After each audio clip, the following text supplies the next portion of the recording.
Hey everyone. So, a lot of you reached out wanting us to take a closer look at what happened at Abundant Life Christian School in Madison, Wisconsin.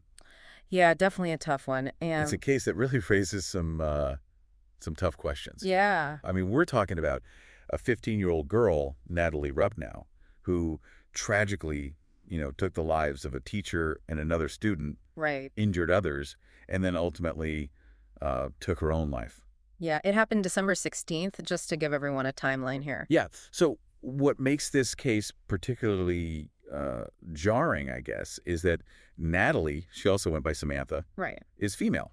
And as you know, female school shooters, that's incredibly rare. It is. It Yeah. really kind of throws a wrench in the typical profile that we've sadly come to expect when we hear about these kinds of things. Yeah. I mean, it's not the image that immediately comes to mind. Right. So let's dive into what we know about Natalie, or Samantha. She was described as kind of like reserved, Hmm. often seen wearing shirts and ties. And she was also a recent transfer to the school. That's right. But there are these like kind of unsettling details that are coming out. Like Yeah. there's a possible manifesto that's circulating online. There's this photo of her at a shooting range wearing a Columbine-themed T-shirt. Mm-hmm.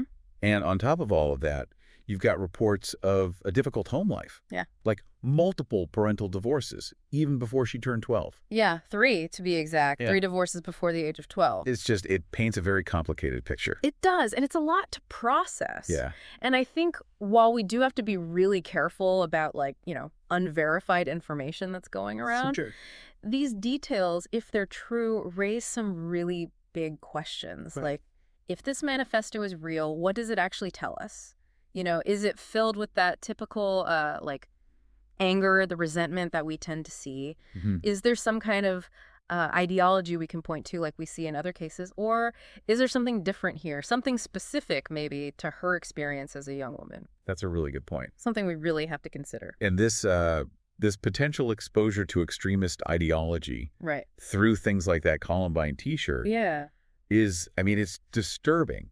It also brings up the question of like access to the tools of violence. Yeah, absolutely. I mean, authorities right now, they're trying to trace the origin of the 9mm pistol that Natalie used. Uh-huh. And of course, that shines a spotlight on Wisconsin's gun laws. Yeah. Specifically, like, how did a minor get access to a firearm in the first place? Right. And that's where things get really interesting, legally speaking, because if we, take a look at Wisconsin's laws, they're a little different from other states in some really important ways. For example, Wisconsin doesn't have what's called a child access prevention law, I see. which basically means there's no state law requiring safe storage of firearms in homes where minors live. Oh, wow. It's kind of a gray area legally. Yeah. They also have fairly relaxed regulations on private gun sales, so person to person, which, obviously can make it harder to track how these guns are moving around and who's getting their hands on them.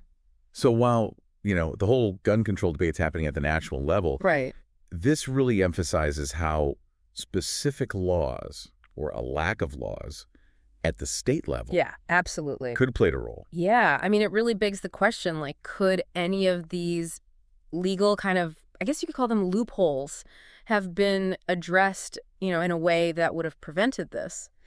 It's tough. There are strong arguments on both sides, but this case definitely brings it to the forefront. It does. And it's not just the legal side of things. Right. I mean, this event, it's reignited the conversation about mental health resources for young people, Absolutely. especially for those, maybe struggling in silence. I mean, is there enough support out there to even identify and help these individuals? Yeah. Especially, if they're exhibiting warning signs that don't fit that kind of stereotypical profile that we think of.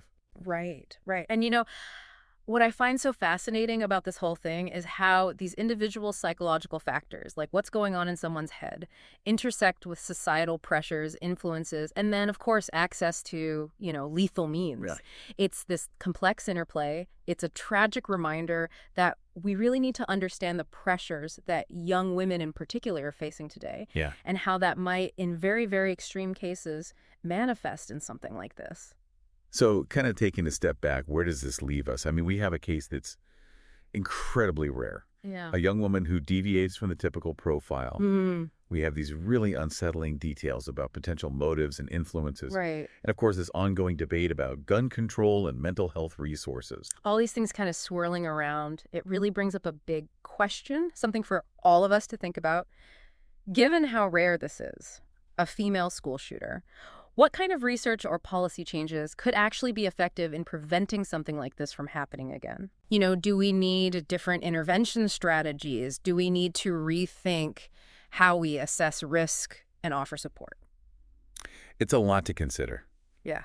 And there are definitely no easy answers. There really aren't. But hopefully, by diving into this a little bit, Yeah. we've given you some new insights, maybe struck some important questions of your own. So thanks for joining us. Thanks, everyone. Today is your lucky day.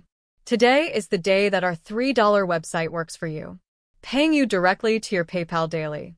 Imagine $3 ongoing continuous payments to your PayPal account. Imagine falling asleep and waking up to $300 in your PayPal account. How would this make you feel? How could this help you? What bills could you pay? What kind of fun could you have? What does that retirement look like now? All for a one-time payment of $3. This website is DFY done for you, fully built and completely hosted, and never stops collecting payments for you. You have spent $3 on coffee on a regular, but that coffee won't help you create multiple streams of income. Click the link below.